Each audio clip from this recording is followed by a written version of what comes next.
Welcome back to the Fire and Water Cooking Podcast. Thanks for joining us, and I have a special guest today, Mr. Craig Tabor, also known as Big Green Craig. We're going to talk about how he got started in the barbecue world, and also we're going to talk about a new book he has coming out on Amazon. I'll be right back with Craig Tabor, also known as Big Green Craig. Smoking, grilling, getting hot and hotter, sous vide and chilling from fire and water.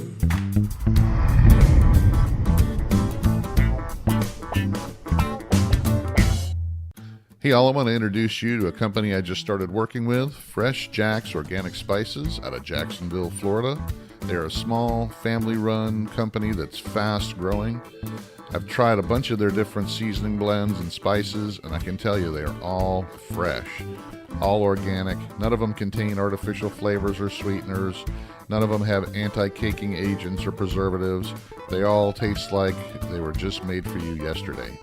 Check them out, guys. They're on Amazon in the link below. They have different sample packs, different blends. Like I said, they also have the individual seasonings and spices as well.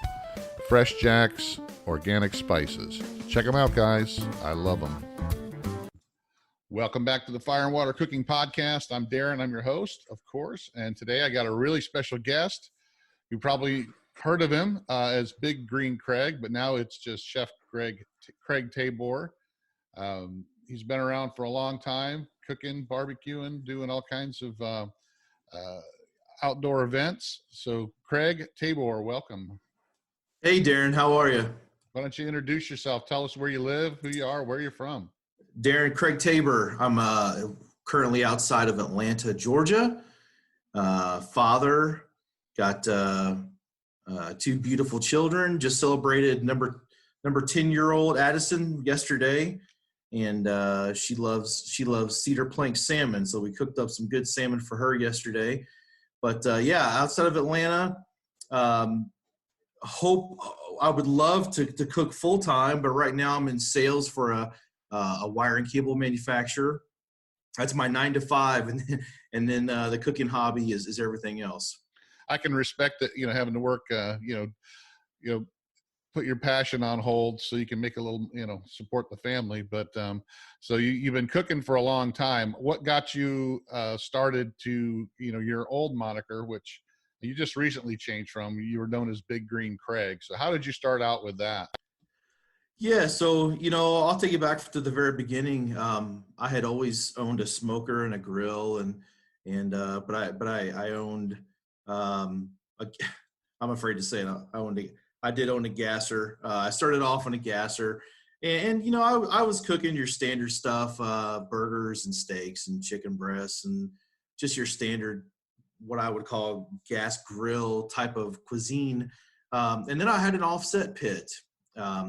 I knew that if I wanted, barbecue for the game on Sunday, that I was up all night long, adding wood, adding sticks, all night Saturday. And it just got to the point where, man, it was just difficult to do, and it was time consuming.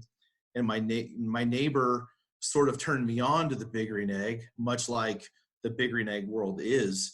You always hear about it from someone else. He says, "Yeah, I got this green ceramic thing. I load it up with fuel. I set it and forget it, and I wake up and barbecue." And I'm like, wow, that seems a little too easy. And so I stumbled across a sale on Craigslist and brought home my first egg. Started challenging myself. It got to the point where I got, I could call it my rib and my pork butt, my shoulder cooker. And it got to the point where, I'm like, well, they call this thing the ultimate cooking experience. What am I missing out on? And so I started challenging myself every single time that I would fire it up to cook something different, unique. If you go through some of my social media feed, you don't see a whole lot of retreads. Everything is brand new, different. I'm not the guy that, this is how I like to do things, and it's the same old every single time. And just I'm not a creature of habit, so I like new things. You know, if, if we have something and the family really liked it, I'm like, yeah, it is good, and let's move on. Let's move on and try to make it different, and maybe use a different method or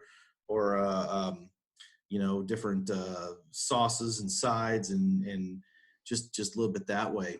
Now, But did you got do my that? Now, did you do that before you started barbecuing? Did you usually cook in the house in the regular kitchen before you started doing that, or was it something that just because you got the big green egg, you wanted to see what you really could do?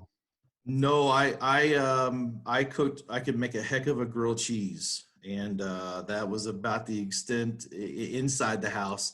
Once I got the grill, that's when I really started teaching myself how to do things. There's a lot of online tools, how tos. There's all kinds of chefs that you know, have series right now.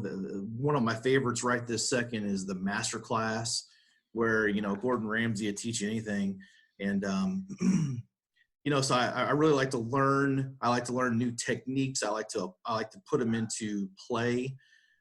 You know, once you learn to make a sauce or something, you know, that's they call it a mother sauce for a reason. You're supposed to take that sauce and change it and make it into your own flavor and your own profile. So things started to escalate, you know, into what I would call what I would deem now extreme grilling.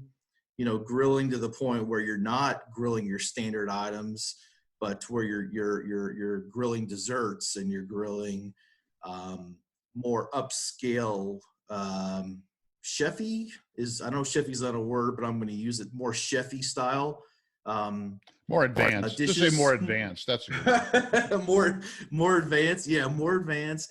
And so things, you know, snowballed as things normally do in a hobby. And I started competing and started putting together teams and started winning, and things really started taking off from there. Well, yeah, I kind of along your same line. I like to experiment. I like to try new things. I like to put my own spin on a lot of stuff. I've been cooking since I was in my teens because I started working in restaurants, but I've always taken recipes and I look at them as a guideline and then I kind of put my own spin to it. I've just always been that way. Once you kind of figure out how the different, you know, flavors and spices and seasonings work, and what you can do with the different cooking methods, it's always fun to play around, just see, hey, just what exactly can I do? So I really respect that. You know, to me, like you know, you got that bug when you started with your grill. It got you to expand even more, and I did that too. I mean, I've always been doing barbecue, but like you, it was, you know, at a gasser or just a charcoal grill doing burgers and dogs until about 20 years ago. I really started getting into smoking and grilling. And then when I got my, you know, ceramic grill, I really, like you, I started trying to figure out how much of the stuff I cooked indoors I could take outdoors. So is that kind Yeah, of, yeah. yeah, absolutely. And I said I said this to somebody the other day, and you know, all of us guys who are barbecue cooks or barbecuers or grillers or whatever classification you want to put on it, you know, we're all,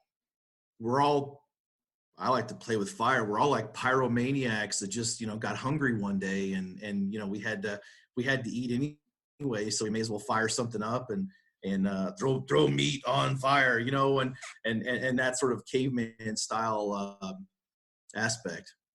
Yeah. And then like you said, though, then you get kind of bored with doing the same thing over and over. And then you got to go, well, how can I change this up? Or what else can I put on the grill and do it just a little bit different and make something that nobody's ever made before? That's kind of why I started mixing sous vide and barbecue, because when I first started playing around with sous vide, I said, you know what, it would work really well with barbecue because of the way, you know, they're both kind of low and slow.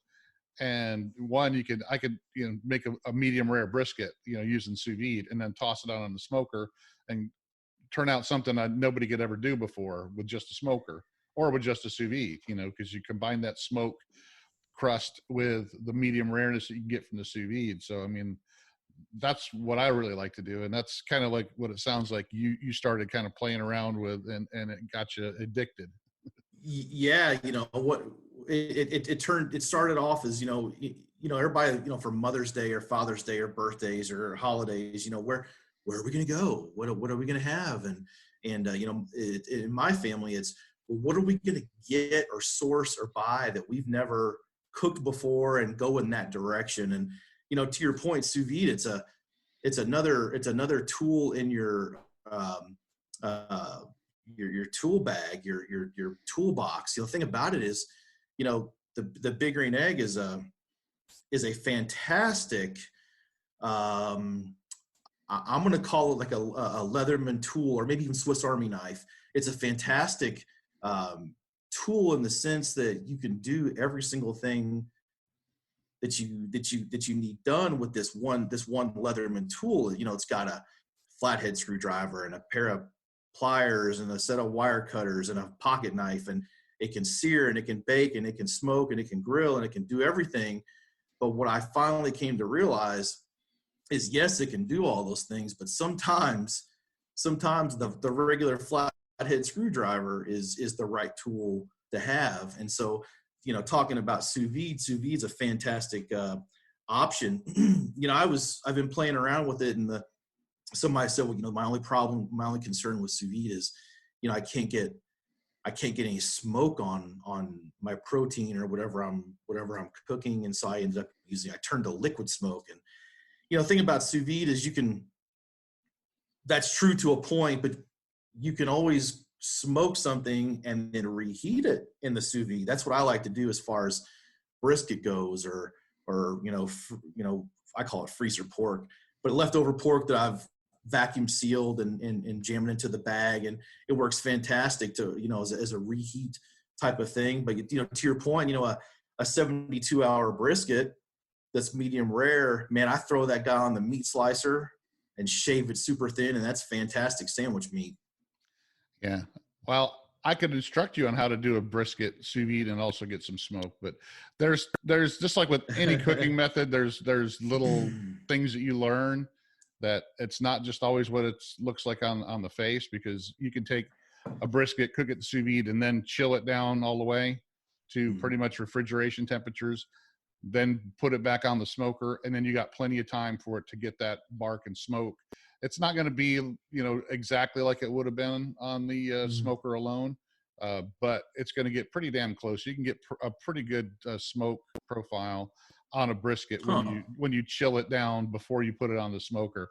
And that's some of these little tips and tricks I like to experiment and play around with, and kind of show people that, is it going to totally replace, a brisket that's been on the smoker for 12 hours, 100%? No, but it's something you can create that's totally different, or, just a little bit different. I mean, that's what I like to do. I don't like to do things like you were saying in the beginning, the same thing every single time. You like to try and experiment and do things, and then go, hey, I can do it this way, I can do it that way, and still get a good result. But so let's talk about the big Green Craig era. What started you out being called Big Green Craig? Because you did a lot of events and stuff like that as Big Green Craig. So what got you going into that? Yeah. So, starting off with, I say start off, but my first expensive smoker, I would call it, was the Big Green Egg. And it got to the point, like I said, where I was challenging myself to cook different things. People started noticing I was the guy sort of in social media world posting what I was making for dinner before it was the cool thing to do. Now everybody's like, on Instagram. Now everybody's doing it, and my wife sort of said, hey, listen, why don't you take that somewhere else? And so I created the moniker. My buddy actually came up with the name. He said, let's do Big Green Craig. And, they were doing a logo and stuff. And it was, the play on word is genius. Now there's Big Green, whoever, Ralph, and everybody's sort of using that, but the play on words was fantastic. And went to Twitter started growing. And it's just, I tell everybody, man, I get messages all the time, how do I increase my following? Man, just stay the course, man. There's no set road to take. Just do your thing, and people will start noticing and take note and want to, want to be a part of the project. And, things started growing. Somebody turned me on to Instagram, started Instagram, things started growing again. Then all of a sudden we decided, I was going to captain a team to enter a couple of the National Egg Fest. We did that for 3 years in a row and won the second and third year back to back. Kind of neat. That's really when a lot of doors started opening for me. I started becoming like the demo guy, the egg demo guy. And it was fantastic, man. It took me all over the world. Grilled in St. Martin. I've been to Canada. I've been all over the United States. And really and truly, man, it's just grilling and demoing and showing things, showing people different things to make. Like I smuggled. I say I smuggled. It's easy, but I brought some grits with me to Toronto one time. Man, those guys never saw grits. They had no idea what grits were, and they're like, what is this tasty substance? How do I get any? And the Canadians love American style cooking and barbecue, and they loved to see a barbecue shrimp and grits, and so started doing that. Things started growing. I started, work as things grow and doors started opening, companies reach out. They want you to write a recipe or be on a podcast or, do some photography work for them or, hey, we want you to, test this grill out. We want you to, we want your honest and true opinion. And the thing about my project and every project's different. But what I really try to keep my project focused on is high quality content. And there might be times, and there has been times when somebody says, hey, we want to send you our newest, widget and we want to pay you for doing this. And that's great and fine and dandy, but man, what if I don't like the widget? What if I would never buy this? I can't steer my audience wrong and just use some sort of garbage product or garbage accessory or just whatever, So I've really tried to stay true to high quality content, food wise, high quality content, cooker wise, high quality content, accessory wise. All of the things that I use and the tools that I use in my toolbox, I've purchased many of them and would buy all of them. Just because they're a quality product. I totally agree with you on that. And I had this conversation, with several people, even on the podcast where, anytime you have a YouTube channel or any kind of social media presence, you get people that, will send you stuff all the time. And, I've taken some stuff and I tell them, look, you can send me something. I'll look at it. If I like it and I'm going to use it, I'll use it. But if it's junk, I'm going to say it's junk and I won't use it. So I usually, like you, I choose and pick who I want to deal with. Like I deal with Camp Chef because I loved and knew their products before I approached them, and Kamado Joe. I had bought my own Kamado Joe and used that before I even approached them to work with them to any extent. Anybody I work with or I use, or you see me, doing a demo on, I would buy that product and use it myself. I don't buy junk. I don't use junk. I don't endorse junk. It's just people, your people will not follow you if every other week you got some other piece of crap you're trying to hawk to them, What cracks me up is when you get the email and you say, no, I'm not going to use that, or no, I'm not interested or whatever. And then the campaign launches and you see who's using it. It's really sort of eye-opening. Well, how many Z grills did when Z grills, right? Everybody was using a Z grill on YouTube. It was like, all right, what's the one guy that's in Nashville? He's all of a sudden he's using a Z grill, but every other week he's using something else. It's like, I'm not taking a Z grill because it's a piece of junk, and I'm not gonna. Just because you're sending me a free piece of junk, I'm not going to, do a video on it. So high quality, man. Yeah, exactly. Well, people are going to know.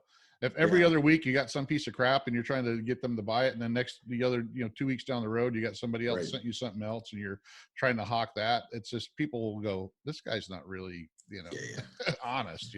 Yeah, I'd rather be transparent and just tell everybody. All right, so that's how Big Green Craig got going and kind of made a name for yourself. So besides the Big Green Egg, though, what else have you cooked on? What else do you like to cook on? What else is in the back? The Thunderdome, the Big Green Craig's Thunderdome. Yeah, man. So my first branch out, I think from the egg was Kamado Joe. So right now there's a Big Joe out back. The thing about people, that's the $1 million question. Well, what's better? Which one do you like better? And here's the deal, man. There's an old saying that it's the Indian and not necessarily the arrow. Right. And thing about it is a ceramic cooker is a ceramic cooker, whether you're cooking on a clay pot or you've got a Big Green Egg or a Kamado Joe or whatever the other ones are, and it's they get you from point A to point B. The quality of the food that comes off of it, the product is, I mean, you put it, taste test them. You'll never know the difference.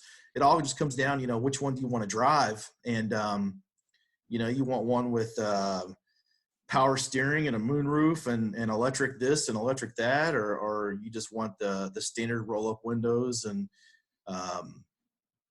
manual transmission. So, I mean, it just depends on what you want to do. I wasn't really trying to get into the brand comparisons because I'm with you on that. I don't get involved in the Ford versus Chevy type stuff because, people will, no matter what, they'll be in love with their brand. I like things, certain brands that I like for a particular reason, not just because it's that. Sure. I mean, like Cam Chef, I like them because of the ash clean out, and I could point to you 10 different things why I like something, but I'm not going to get involved with the whole, Ford versus Chevy, all that garbage. Yeah. What I was trying to get at is what other, besides the ceramic grill, do you have on there? Do you use a pellet grill? Do you use a gasser? Do you use any other kind of like a pit barrel cooker or anything else there? All right, sure. So I got a shout out to my boys RecTech, a fantastic, amazing quality pellet grill. Look, man, I've cooked on them all, dude. There's a certain brand out there that I cook on in my travels, and every time I cook on them, it catches fire, and it's orange fire if you're picking up what I'm laying down. And maybe the ones I'm using out there on my travels aren't well maintained. I don't know, but I've not had good success with them. But the RecTech, man, they're 100% stainless steel. They're built like a tank. They're fantastic cookers. Now you're going back to talking about the toolbox, the RecTech, in my personal opinion, a pellet grill is not it's a smoker and it's not a grill.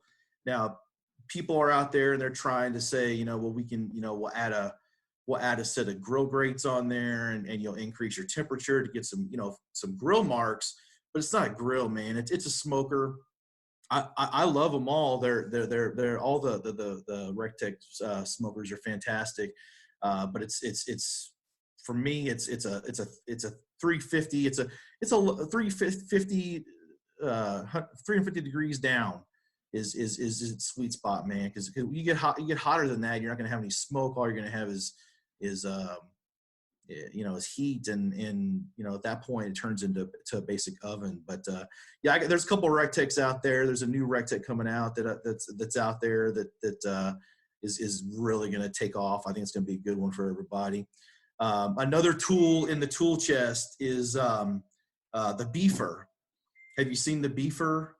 Yeah, the Auto Wild, the beefer. There's a few different ones out there. Heck, there's even one that I don't know if you were on YouTube at all, but Tom Horseman found some little knockoff that was like $120 at Menards or something. But I know what it is. Yeah, it's the steak cooker thing. Yeah, I've seen quite a few, and what we're talking about for people who don't know is basically it's a backyard. All the restaurants have salamanders where they it's a broiler. They're melting your cheese. They're searing your steak. They're doing whatever. But it's a backyard salamander broiler essentially that gets up to 1,500 degrees. Man, I've seen a lot of them at shows and everything. And man, when parts are falling off and they're having to fix stuff, it's not cool, man. But the beef, I'm telling you, the beefer is solid. So I'm rocking a couple beefers out there. In my mind, I'm going around the area out there. I do have a Rectech came out with a Santa Maria style grill called the Wild Side. What's different in this Santa Maria style than anybody else is it's got a built-in fan, much like Rectech. Everything else is electric, so you can plug it in. That fan will stoke your fire, help fire it up, help get it hotter faster. You can always cut that fan off. But man, it's like I said earlier, man, I'm a pyro. I love playing with fire. So to see that fire, flicker up and kiss whatever it's cooking on top of there and being able to wheel it up and wheel it down. And that's really a fun cooker to cook on. Some of the newer additions to the Thunderdome, there's an Alpha wood-fired pizza oven out there. It's made in Italy, Italian fire bricks. I have the Allegro. It's the big boy. It's supposed to be able to fit 4 pizzas at one time. My problem is I'm not the Italian pizza guy. So by the time I can't get them all in before the first one started to get turned and come out. And so I'm comfortable right now with about 2, but maybe I'll get better this weekend. But that's a lot of fun. And I'm surprised.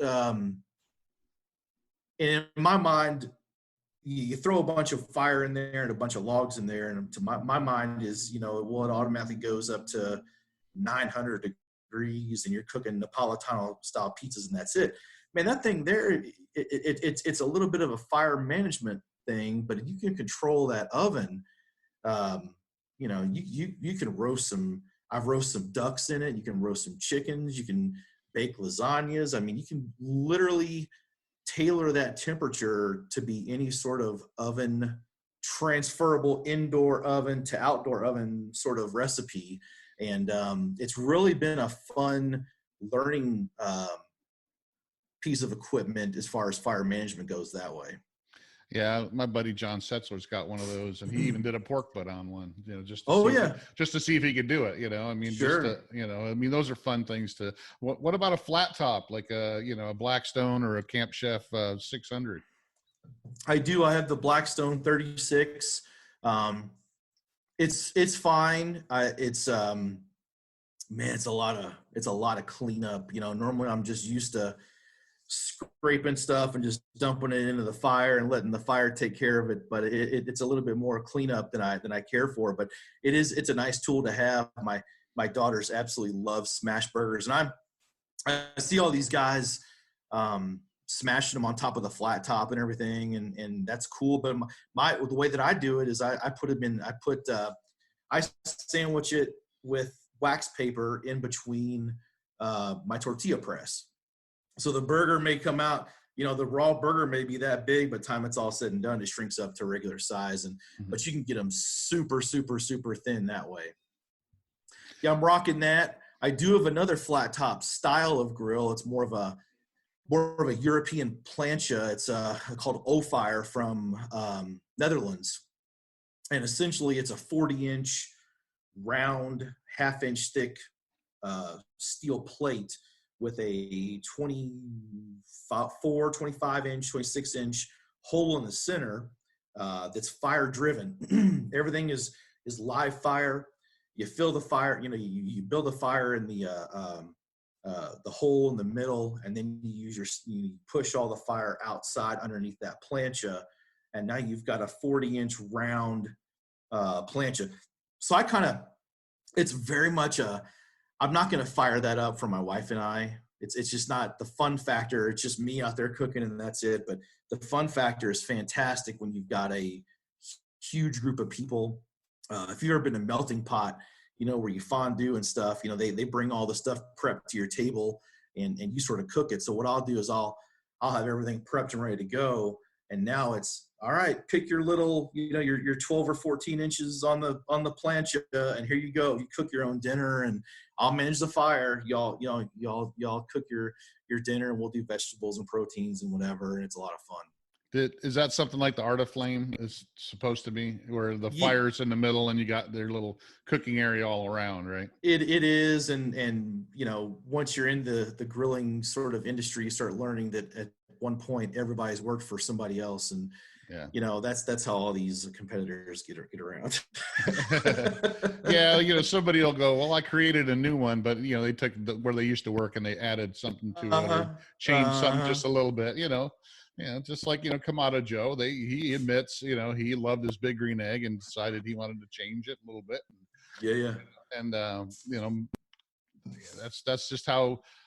Let's talk about that a little bit too, because you've been around a little while too, and you've seen a lot of the changes that have come in the barbecue outdoor cooking area in the last 10 years. It's phenomenal to me to see the amount of change, because I'm like you. I grew up where it was either you had a gas grill or a little like Weber charcoal grill, and that was pretty much it. I grew up in upstate New York. There wasn't a whole lot of barbecue. It was like you threw some hot dogs on, maybe some chicken, and that was it. But nowadays there's so many different types and styles of cookers, and with the onset of all the Wi-Fi Bluetooth controllers with this, not just the pellet grills, but the little controllers you can stick on the big green eggs and ceramic grills and whatnot, that where you can actually monitor your cook from the store while you're out buying stuff. How do you see all this stuff going on? Well, I think pigeonholing that strictly to grilling is impossible right now. What we're in the age of hobbies, and I've got a couple other hobbies. I play I play league tournament cornhole, and then I was also into firearms for a while. And I tell you this, man, just like the grilling world, the world's your oyster, man. You can spend, you can get into your hobby with $100 in your pocket, and the next thing you know, you're in 10 grand in anything. It's easy to do, and that's great for us, because us as grillers and barbecue guys, because now we have access to all these cool gadgets and tools and accessories and things to make our life easier. There's accessories that have there's a guy on YouTube calls them, they have the cool factor. Hey, I may not need that, but man, the cool factor is just it's really cool. I'm in the butcher shop one day, and my wife calls me. She goes, "We have a problem." What's the problem? One of your grills just started up and started smoking, and I don't know what to do. I wanted to go out and unplug it, but I wanted to get with you first. And I go, "No, I'm in line, and I just remote started the cooker." I mean, how awesome is that? I mean, this is a fantastic age to live in and be in, and with all this new technology, it just makes me excited I'm a newest and hottest type of guy, and I can't wait to see what happens. And you go to these trade shows, and you see some of the new stuff and the prototypes and everything that's coming out, and man, it's going to be cool. I mean, if nothing else, I mean, yeah, you're going to get to eat some good stuff, but man, to see fire go a certain direction, or see, hey, you're telling me I can remote start this or that, or it's just really cool. I really enjoy it. Yeah, and I think it brings a lot more people into backyard cooking that normally wouldn't. Like especially like with the pellet grills. They are smokers, but the easy, they make it a lot easier for people to be more comfortable, instead of thinking, well, I got to go get a charcoal, I got to light it, I got to do all this stuff. I can just turn it on like I do my oven, and monitor it from inside while I'm watching the game, So, I mean, I think it's drawn a lot more people into, outdoor cooking that wouldn't before, or just kind of held back before. Oh, absolutely. A couple of my friends were like, well, I just don't, to your point, I just don't know, my brother. it's as, cooking on a pellet grill is some things is as easy as, putting gas in a car and driving. You put gas in your car, you push the pedal to the metal. How fast do you want to go? I mean, it really is pretty simple. And that's really, why I've gotten to the fire management game. And that's, I'm really loving different cooking ways, different cooking methods, different cooking fuels and sources. And it's really been a lot of fun. Yeah, but those people now that are starting to get more comfortable out on the patio, then they start looking at people like you and me and go, how can I start doing a little bit more? Because now I got my feet wet. I got my toes in the water now, and I like the kind of how the water feels. So I want to start expanding it. And all of a sudden now they're trying to do some of the stuff that me and you do, and trying some of the recipes we put out, or, so yeah, I think it's good. It's all this technology and stuff. It's a great thing for what's going on in the backyard. I'm a big guy. I used to be into, electronics. I've been to the CES shows, and like you said, like you went to the HPB, show where, like you're talking about, where you got all the new technology. But that's what it reminds me of, is the CES shows, the computer electronics shows out in Vegas. I mean, you just walk around and look at all the new stuff that's come out and go, wow, I can't believe that, So, man, I've got more wives mad at me across the world than you would even imagine, man. When I meet these people at an event, I either get punched in the arm from a wife saying, why did you made my husband buy this? Or I get the hug saying, thanks so much. My husband told me that Craig's got one and I got to have one too. And we absolutely love the food that it produces. And so it goes both ways. But, we're talking about hobbies, man. I don't golf. I got all these neighbors that go out and spend, a couple $100 every weekend, golfing at some, tournament or golfing at a country club, or maybe I got one of my buddies shoots skeet. I don't do any of that, man. So I go to the butcher shop, I buy something I've never bought before, I bring it home, we fire it up, and everybody gets to, and hey, at least everybody gets to enjoy what I'm doing, right, versus going out, and hitting 18. It's a little bit different. Exactly. You're not, losing $20 worth of golf balls and spending $30 to, have the pleasure of golfing on the, more than that, $30. What am I? I'm dating myself. $30. It's, 130 bucks. I'm in Florida, and all the golf courses here are, especially during the wintertime, are 150 bucks. So. Oh yeah. But I totally agree. I mean, it's like you said before, everybody has their hobbies and what they want to do. And, this type of hobby, at least you can make a lot of other people happy. I mean, I'm known as, like with the church groups and, family, is the guy who's always cooking something, so if I'm going to a potluck, they know I'm bringing, something, that they don't get at home. So they're always like, what are you bringing? I walk in the door with whatever I'm carrying, and they're all following me going, I'm getting what you got, because I know it's good. So, but that's always a good problem to have. Hey all, this is Darren, and I want to take a minute to talk to you about Masterclass. I just signed up for Masterclass, and I can tell you what, it's well worth it. Masterclass is where you can learn how to cook from Gordon Ramsay. You can learn how to sous vide from Thomas Keller. You can learn how to make Texas barbecue from Aaron Franklin himself. All these classes are available on Masterclass, plus many more. Masterclass has great video content, interactive assignments, social interaction with the Masterclass community, all for just one fee. You can either buy each individual class for $90 each, or you can sign up for the annual pass, which gives you access to all their classes for just $180. And that's what I signed up for.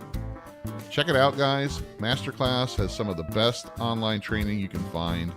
Check it out, guys, in the link below. Masterclass, amazing. Now on to the show. Oh, yeah. All right. So we talked a little bit about the different cooking methods. I don't want to go back into that because, you like me, you like to experiment, you like to do different things and all that. So, but what I want to talk about before we start running out of time is you do have a book coming out, and this is your first book you put out, correct? Yes, it is. I've got a cookbook coming out. It's a Kamado cookbook. In the cookbook, I use 4 different Kamado cookers. I use a Big Green Egg. I use a Kamado Joe. There's a Gorilla Kong. and there's also a slow and sear Kamado cooker that's all used in the book. Everything is live fire charcoal cooking. There's a chapter in there covering basics, barbecue basics, I guess, brisket, ribs, chicken, turkey. Oh, there it is there. I was wondering what's happening. There it is. Yeah, book's called Mastering the Big Green Egg.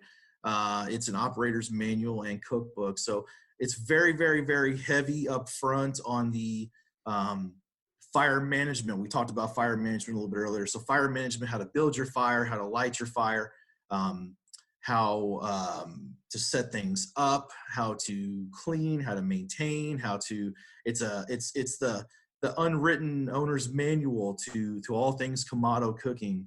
There it is right there. Ken, I had the great fortune of working with Ken Goodman. For if you don't know Ken Goodman, he shot, he's exclusively, I think, cookbook photography and music photography. He shot Danielle Bennett's Diva Q's book. He shot Tuffy Stone's book. When he left my place, he was headed to Chicago. He was going to shoot Jeff Morrow, the Sandwich King of Chicago. He was going to shoot his book, and fantastic guy. Loved working with him. We shot four. It was all such a blur. We shot 40 recipes in 4 days. So I had 4 cookers cooking nonstop, 7 a.m. to whenever the light went down, and we got them all in the can, thank goodness. But yeah, this is my first book. I've told everybody, look, man, people are saying, well, you know, I'm not a beginner. Will I benefit for this book? Yeah, absolutely, yes. Skip all the words in the front and go straight to the recipes in the back. You'll love them. There's a recipe just on a chapter just on sandwiches. I call it In Between the Buns. And there's pastrami tri-tip sandwiches, there's burgers, there's chicken sandwiches, there's Asian bao buns. I mean, you know, from start to finish, there's unbelievable sandwiches in there. Then there's a baking section. You know, I show everybody my pizza dough recipes, my Chicago deep dish.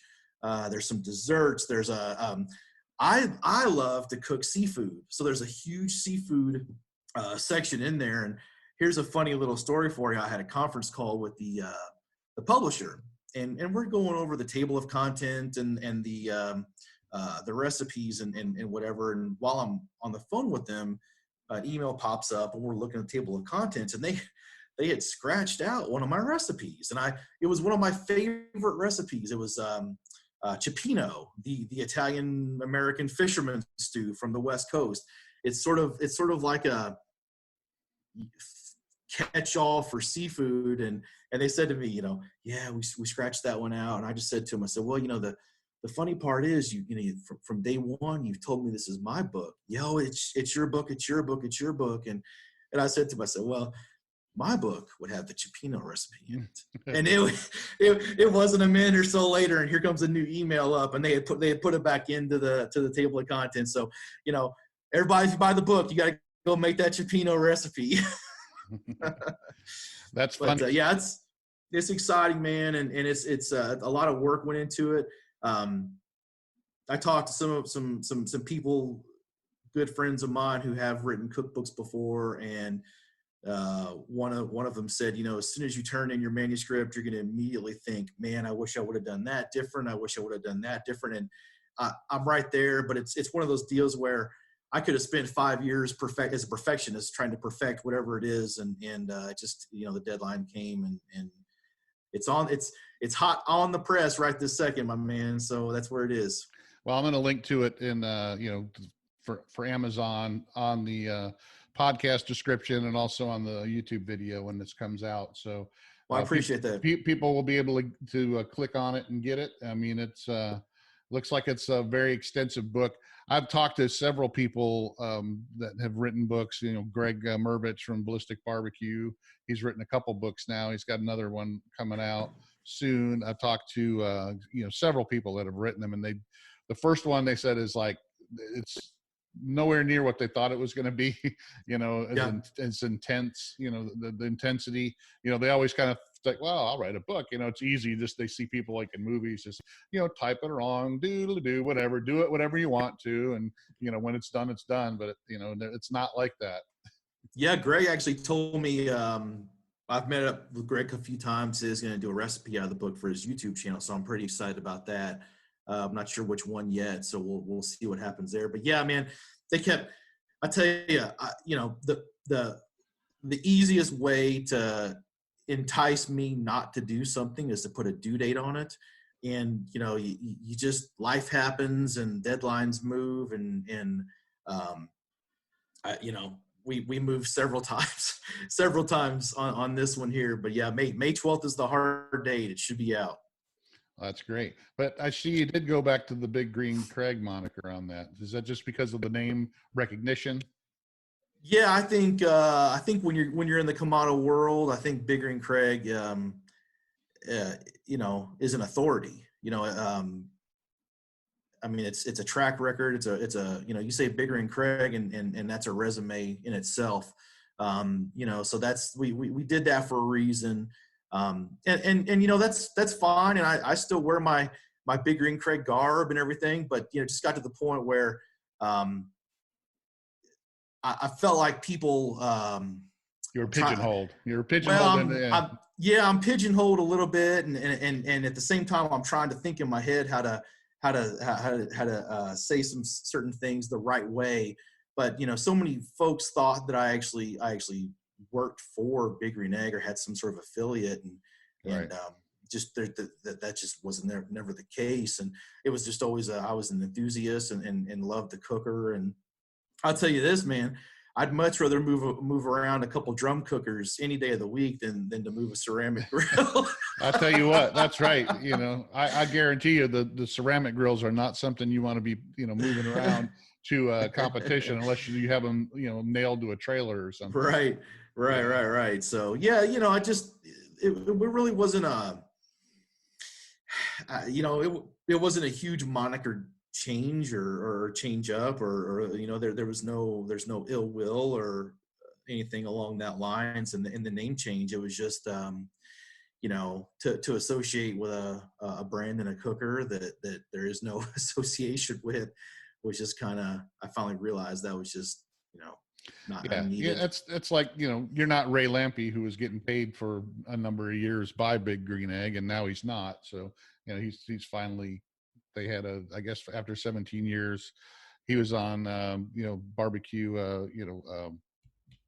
podcast, Greg Rempe's podcast a couple of weeks ago, and said that, they're no longer, together kind of thing, but he still loves the product. But yeah, if people associate you working for Big Green Egg and you really don't, you just love the grill. I can kind of see where you want to kind of just not really part ways, but just say, hey, look, I love the Big Green Egg, but I'm not getting paid. I don't work for them or anything like that. So yeah, and I'm still doing their events. I had I don't know, 4 or 5 events, up to this point this year on the books already. And of course, I don't know what's the date on the timeline. Is this going to be live or soon or whatever? But this is going to be like the first week in May. So we're right now we're under quarantine from the coronavirus, and so anything and everything, sporting events and everything is, especially barbecue get-togethers and events, and are all just shut down right now. So anxious to see how that's really sort of put a cramp in my style as far as this book launch goes. But we'll see how that works out. But hey, hopefully they get everything scheduled back. We're talking major events. Memphis in May is rescheduled. There's some other big barbecue stuff that's going to have to be rescheduled later in the fall. So we'll see how that all works out. So have you ever done any of the SCA state cook-offs? I haven't yet. I did get my membership, and I'm planning on doing one. I'm going to go to Orlando. Here's the thing about all this competition style stuff, man. I live in Atlanta. Atlanta's a huge, humongous metropolitan area. In all of Georgia, we probably have, I think, 2 KCBS, maybe 3 KCBS sanctioned events, and not a single, maybe 1 SCA event in the whole state. So I'm gonna have to travel outside a little bit. So I'm gonna two birds with one stone it, and I'm gonna head down to Orlando and see my buddy Chris Gentry down there at his shop, and he's gonna do a double header coming up. Don't quote me on the date, but I think it's in September sometime. But I'm a member, and I definitely plan on getting down there and doing it. Definitely. Yeah.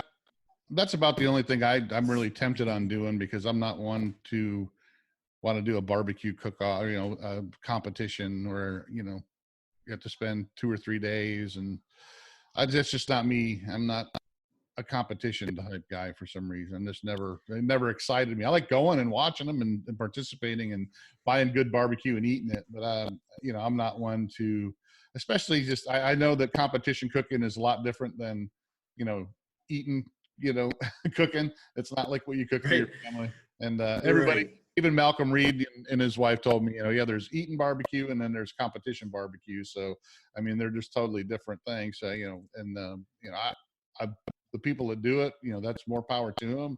They're great. They can teach us some great things. And I love talking about that stuff, but I don't, feel I need to go compete with anything. That's like Meathead. Well, I talked to Meathead Goldwyn, and he goes, I got nothing to win if I go to a competition, but everything to lose, because they always expect, somebody like Meathead to win, and if he doesn't win, there goes his reputation, because I'll go be a judge, but I'm not going to go compete, Well, that's the thing, I'd love to sit down and talk to these competition guys, and not really talk about competition barbecue, but talk about, okay, if I'm doing an event, that means I got to have all my equipment cleaned and ready to go Wednesday. I got to do all of my chicken prep Thursday. You roll into the event Friday morning, and then you roll in these, some of these rigs are $80, $90, $100,000, and where does that, are you independently wealthy and have no schedule, or I'd love to know that side. Like barbecue's cool and it's a weekend thing, but how about real life, Monday through Friday? Well, yeah. And then, Friday night, you're selling barbecue to the people that are coming there. You're not really, Right. You may have some little side competition going on, but you got most of the people that are there with you. They're selling the barbecue, trying to make money for the event. We have a big one here in Lakeland, where, right outside where I live. And, I went, it was a couple months ago, right before this all kind of happened. It was like one of the last ones around here. And, went there Friday night, and, it was packed. I mean, there was a ton of people there, but they're not competing that night. They're doing, they got 1 or 2 guys that are working on the little, ancillary Sure. competition, but they're selling barbecue. They're selling, everything, so there's a ton of people that are buying barbecue. They're not really competing. So. Well, I planned on cooking, teaming up with a buddy and cooking Memphis in May this year, and obviously that's rescheduled. So we're going to look at the calendar to see if when they get that rescheduled, and if I can make it and do that. But the goal is, to sit here and spend all this time and effort on a box of 6 ribs, and it's a lot of time and effort and money to spend. So my focus was going to be, if you're talking about ancillary. As far as Memphis and May goes, I was going to run all the ancillary, and run the seafood turn-ins and run the anything but turn-ins and stuff like that. But I don't know. We're going to have to reschedule that. Maybe that's a 2021 event now. So we'll see how that plays out. Well, this episode will probably go live right about the time your book comes out. So it's going to hit. It's going to hit right there when people can actually go and order your book. So I want to thank you for being on. I mean, I think it was great. We got to know who you are, what you do, and all that. And people are going to look forward to your book. I look forward to it. I'm going to order it as soon as it comes out on the Kindle version, because I like the Kindles now. I don't like to have actual paper, but it's going to be in both paperback and Kindle on Amazon. So make sure you guys check out Big Green Craig, the Big Green Egg, Big Green Craig, Mastering the Big Green Egg book on Amazon. Now, Craig, do you have a social media outlets and all that? Do you have your own website? Yeah, I'm pretty much everywhere, and it's at Craig Tabor. Website is craigtabor.com. For the longtime followers, you can still punch in biggreencraig.com, and it'll link you right where you need to go. Well, I'll put links to your website and Facebook and all that too Awesome. in the description, and also on the and YouTube and the podcast, so people can find you. But thanks for being on. Anything else you want to talk about before we let you go and be with your family? Just looking forward to where barbecue is taking us. I've sort of used all this quarantine time to do some unique things that have been on my to-do list that I never have had time to do. So I'm making I'm making sourdough bread, and I'm cooking hot sauce and fermenting stuff, and yeah. So we'll see how all that works out. But I appreciate you having me, Darren, and look forward to the future. All right. We look forward to your book, and thanks again for being on. And make sure you follow us on the Fire and Water Cooking Podcast, the Fire and Water YouTube channel, and Fire and Water Facebook. Check us out. Thanks again. See you on the next one. Hey, all, I want to thank you again for joining us on the Fire and Water Cooking Podcast today. I want to thank Craig Tabor for being on. Make sure you check out the links below in the description to check out his book on Amazon, and also follow him on Facebook, Instagram. Check out Fire and Water Cooking Podcast on YouTube. Also check out the Fire and Water Cooking Facebook page, Facebook group, and follow us on Instagram as well. I'll see you again on the next Fire and Water Cooking Podcast.